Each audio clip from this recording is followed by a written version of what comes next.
कौन मूषा आपन को बहुत बहुत हैरान करचंत कि मूषा हो चुचुंदरा हो असरपा झिटिपिटी समस्ते एमाने समस्ते आजिर रेमेडी जो तैयारी होउची समस्तक पई बहुत बढ़िया रहिबो आउ गोटे थर अप्लाई करले से माने केबे भी रहिबेनी। तो जदि मूषा आपन को घर को पूरा उत्पात करूचंती गात खोलुचंती काटी दउचंती लुगापटा बही पत्र सब काटिकी पूरा नष्ट कर दउचंती आउ आपन तो जानिथिबे जोउठी मूषा रहिबे से पूरा केमिति लेंडी पकेकी बहुत असना करिवे रोग व्यापीब झिटिपिटी घर रे चारिआडे झिटिपिटी बुलुथिबे जेतेबेले खाद्य आपन थोई देबे ना से माने भी खाद्य को खाइबे आ पोकजक भी खाइबे लेंडी पकेबे घर बहुत असना करंती। तो नमस्कार कुकइथ मूषा चैनल को बहुत बहुत स्वागत। आज वीडियो आपन को पई खास जदी आपन को घर को एमाने सब आसुथिबे तो केमिति एमान को सब विदा करबा देखंतु आमे एई अरख पत्र द्वारा ए अरख पत्र एते पावरफुल आपन माने जानि नथिबे किंतु ए अरख पत्र द्वारा आमे एमान को समस्त को विदा कर परिबा घर दूरे की रखि परिबा। से अरख पत्र सहित मु किछि लिंब पत्र मध्ये नै जाइछि देखंतु एठी प्रथमे कोन करबा लिंब पत्र आ अरख पत्र को किछि आमे कुटी नबा काटी के देखंतु लिंब पत्र आ ओइ जो अरख पत्र को सब टिक टिक करी काटिली तापरे ताकु नै कि ए हेमदस्तारे भलो भाबरे टिके छेची दवा जहा फलर कि तार सब कड़ा अंश रस सब जेमति बाहरी आसीबो सेति पई हमकु छेचिबा को पड़िबो। जेतेबेले अरख पत्र को आपण आनुचंती जदि आपण हाथ में इन्फेक्शन हो जाए तो जदि एलर्जी हो जाए ताहले आपण कौन करेंगे जरी भिड़ी देवे हाथ में तापर जाके हाथ में से अरख पत्र को धरिवे। मोर भी हाथ गोड़ जदि लगी जाए एमती सब एलर्जी हो जाए मु कौन करेना मुझे धरी पकई खाली हाथ में जो कुंडी सांगे सांगे जाके आग धोई पकेली तापर रेमेडी तैयारी कली और ए रेमेडी को एमती छेचिला बेले ना निश्चय चश्मा लगेबे आज्ञा नहले छिटिकिबो जदि आखि पूरा नष्ट हो जिवो। तापर लेंबू गोटे सुखी जाइथिला पकेदेली थिले पकेबे नहले स्किप करनेबे। तापर मु एथरे गोटे चमच लूण देली ए जो रेमेडीटा तैयारी होउची ना समस्त को पई बहुत पावरफुल रेमेडी बिल्कुल भी किछि स्किप करिबेनी। देखंतु जदि स्किप करिवे आपण कोन कोन मु मिसेली सब जानि परिबेनी पुनी आपनकर जेतले रेमेडी तैयारी करिवे आपण सेतले कहिबे एमती हेलानी कि माने गलेनी बोली। तो देखंतु तापर नै गली एथरे खाइबा सोडा जो आम घरे जो खाइबा सोडा पकुड़ी पकुड़ी पकांदी ताकू मु गोटे चमच एथरे नै गली जहाँ जहाँ मुझे एथर पकाउची सब आपन निश्चय पकेबे तापर जे आपनकर रेमेडी काम दब। तो देखंतु तापर आमे याकू बोतल रे पुरे देबा जे कोनोसी स्प्रे बोतल रे पुरे देबा छाणीकरी पुरेबे।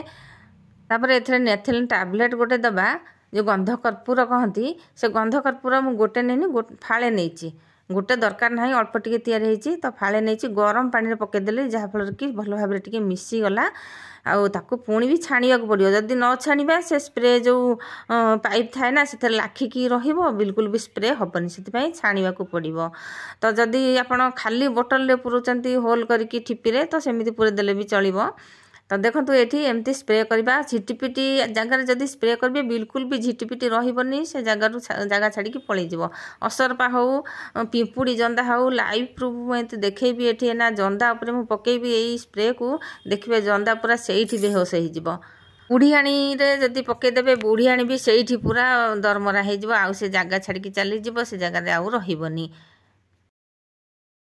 एमती स्प्रे करके रखी देइथिबे ए स्प्रे आपन को जेते बेले इच्छा हबो जेते बेले आपन को हैरान करबे माने सेठी आपन स्प्रे कर देबे गोटे मास पर्यंत रखि परिबे फ्रिज रे रखी देबे बहुत बढ़िया हबो। देखंतु एठी मु जंदार पके देइची देखंतु जंदा पूरा सेठी बेहोश हो गलानी। मूषा पाई आहुरी पावरफुल रेमेडी तैयारी करबा देखंतु एठी बिस्कुट नेली आ अट्टा नेली बिस्कुट तो मूषांकर बहुत भल आउ अट्टा बिस्कुट को भल भाबरे मिसै देबा सेतरे मध्ये चीनी टिके पकेबा।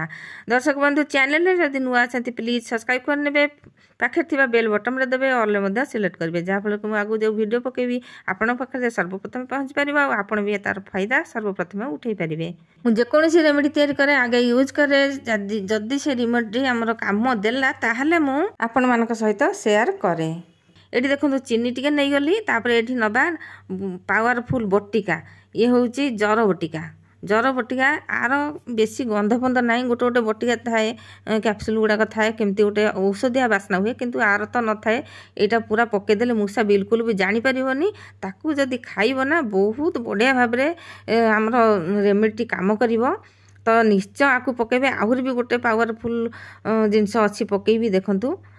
तो अरख पत्र को आमे केमती पकेबा अरख पत्र आमे छोट छोट करके सेथरे मिसई दबा ଆଉ ଯଦି ବି ଅରଖ ପତ୍ର ନ ମିଶାଉଛନ୍ତି ଏଇ ଯେଉଁ ଜିନିଷ ସବୁ ମିଶିଲାଣି ନା ତାକୁ ଖାଲି ବି ଖାଇଲେ ମୂଷା ବିଲକୁଲ ବି ସେ ଜାଗାକୁ ଆଉ ଆସିବନି।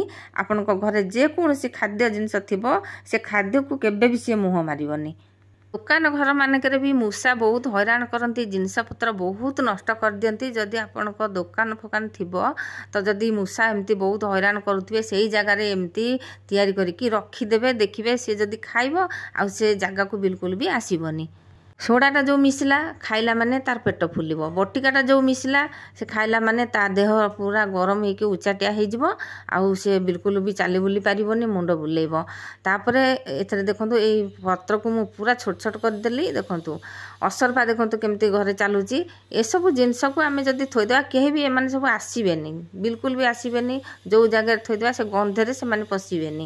ଯଦି ବି ଆସିବେ ସେ ଖାଦ୍ୟ ଯଦି ଖାଇବେ ଆଉ କେବେ ବି ଆଉ ସେ ଘରକୁ ଆସିକି ଖାଦ୍ୟ ଖାଇବାକୁ ଇଚ୍ଛା କରିବେନି। ତ ଦେଖନ୍ତୁ ଏଠି ଏଇ ଯେଉଁ ଆଉ ଗୋଟେ ପାୱାରଫୁଲ୍ ମେଡ଼ିସିନ୍ ମୁଁ ଯେଉଁ କହିଥିଲି ସିଗାରେଟଟା ବହୁତ କଡ଼ା ଥାଏ ନା। ଆଉ ଏଇ ପୋକଜୋକଙ୍କର କେତେ ଶକ୍ତି, ଅସରପା ହେଉ, ଝିଟିପିଟି ହେଉ, ମୂଷା ହେଉ, ଏମାନେ ବି ଏଇ ଜିନିଷ ଗୁଡ଼ାକ ଖାଇଲେ ତାଙ୍କର ବହୁତ ଦେହ ଖରାପ ହେଇଯାଏ। ତ ସେ ସିଗାରେଟ୍ ଗୋଟେ ବାହାର କରିକି ରଖିଥିଲି, ପତ୍ରକୁ ମିଶାଇଲି, ତାପରେ ସିଗାରେଟ୍ ମିଶାଇଲି। କେତେ ଜିନିଷ ଆ ଦେହରେ ମିଶିଲାଣି, ସୋଡ଼ା ମିଶିଲା, ବଟିକା ମିଶିଲା, ଆଉ ଏଇ ଯେଉଁ ସିଗାରେଟ୍ ମିଶିଲା, ପତ୍ର ମିଶିଲା, ଅରଖ ପତ୍ର ସବୁତକ ପାୱାରଫୁଲ୍ କଡ଼ା ପୁରା। ଏସବୁ ମିଶିଗଲା ପରେ ସେମାନେ ଖାଇବେ କି ନ ଖାଇବେ ସେଥିପାଇଁ ଆମେ କ'ଣ କରିବା, ଗୁଆ ଘିଅ ଟିକେ ନେଇଯିବା, ବଢ଼ିଆ ବାସ୍ନା ହେବ। ଗୁଆ ଘିଅ ଭଲ ଭାବରେ ଏଇ ଅରଖ ପତ୍ର ଦେହରେ ଦେଇଦେବା। ଅରଖ ପତ୍ରଟା କାଟିଲେ ତାର ଯେଉଁ କଡ଼ା ବାସ୍ନାଟା ଜଣାପଡ଼େ, କିନ୍ତୁ ଏମିତି ଗୋଟିକିଆ ରଖିଦେବା ଏତେ କଡ଼ା ବାସ୍ନା ଜଣାପଡ଼ିବନି। କିନ୍ତୁ ଘିଅଟା ଯେଉଁ ମିଶାଇଦେବା ତା ଦେହରେ ଯେଉଁ ରେମେଡ଼ିଟା ଯେଉଁ ତିଆରି କରିଛେ ଦେଇଦେବା, ସିଏ ନିଶ୍ଚୟ ତାଙ୍କ ପାଟିରେ ମାନେ କାମୁଡ଼ିକିରି ଖାଇବେ, ଦାନ୍ତରେ କାମୁଡ଼ିକି ଖାଇଲେ ବି ସେ ଅରଖ ପତ୍ର ଯେଉଁ ବାସ୍ନାର ଯେଉଁ ଗନ୍ଧଟା, ଯେଉଁ କ୍ଷୀରଟା ଲାଗିବ ପାଟିରେ, ତାଙ୍କୁ ବହୁତ ଖରାପ ଲାଗିବ। ଆଉ ସେ ଜିନିଷଟା ସେ ଖାଇବାକୁ ଇଚ୍ଛା କରିବେନି। ଆଉ ଏଇ ଯେଉଁ ଜିନିଷ ଗୁଡ଼ାକ ସବୁ ମିଶିଛି ଯଦି ବି ପେଟକୁ ଯିବ ସେ କେବେ ବି ସେଠି ସେ ଜାଗା ଛାଡ଼ିକିରି ପଳେଇଯିବ, ରହିବନି, ଆଉ କେବେ ବି ଆସିବନି ଖାଇବାକୁ। ତା ଦେହ ନିଶ୍ଚୟ ଖରାପ ହେଇଯିବ, ସେ ନିଶ୍ଚୟ ଏଠି ସେଠି ପଡ଼ିବ। ଯେଉଁ ଜାଗାରେ ଆପଣ ଦେଖୁଥିବେ ମୂଷା ଆସୁଛି, ଧାନ ଚାଉଳ ହେଉ, ଲୁଗାପଟା ହେଉ, ବହିପତ୍ର ହେଉ, ଯେଉଁ ଜାଗାକୁ ବହୁତ ଆସିକି ହଇରାଣ କରୁଥିବେ ସେଇ ଜାଗାରେ ଆକୁ ଥିରିକି ଥୋଇଦେବେ, ରାତିରେ ଥୋଇଦେବେ। ମାନେ ଥୋଇ ଦେଇଥିବେ, ସେ ଦେଖିବେ ଯଦି ଖାଇଥିବ ତାହେଲେ ନିଶ୍ଚୟ ସେ ଦେହ ଖରାପ ହେବ, ଆଉ ଆସିବାକୁ ଇଚ୍ଛା କରିବନି। ୱାସିଂ ମେସିନ୍ ପାଖକୁ ଆସେ ପାଇପ୍ ଫାଇପ୍ କାଟିବାକୁ, ତ ଗ୍ୟାସ୍ ପାଖକୁ ବି ଆସେ। ଦେଖନ୍ତୁ ମୁଁ ଏଠି ଗ୍ୟାସ୍ ପାଖରେ ବି ଥୋଇଦେଲି, ଖାଦ୍ୟ ଖାଇବାକୁ ସେମାନେ ଆସନ୍ତି। ଅସରପା, ଝିଟିପିଟି, ମୂଷା ସମସ୍ତେ ଗ୍ୟାସ୍ ପାଖକୁ ଆସନ୍ତି, ଗ୍ୟାସ୍ ପାଖରେ ନିଶ୍ଚୟ ଥୋଇଦେବେ। ତ ଦର୍ଶକ ବନ୍ଧୁ ଆଜିର ଭିଡ଼ିଓ କେମିତି ଲାଗିଲା ନିଶ୍ଚୟ କମେଣ୍ଟରେ ଜଣାଇବେ। କେଉଁଠୁ ଦେଖୁଛନ୍ତି ଟିକେ ଜଣାଇଲେ ମୁଁ ଖୁସି ହେବି, ଆଉ ଲାଇକ୍ ଗୋଟେ ଦେଲେ ମୁଁ ବହୁତ ଖୁସି ହେବି। ଆଉ ସାଙ୍ଗମାନେ ଯେଉଁଠି ସେୟାର ବଟନ୍ ଅଛି ନା ଟିକେ ବାଁ ପଟକୁ ଟାଣିଦେବେ, ହାଇପ୍ ଚିହ୍ନ ଆସିବ, ସେଥିରେ ଟିକେ କ୍ଲିକ୍ କରିଦେବେ। ରହୁଛି, ଜୟ ଜଗନ୍ନାଥ।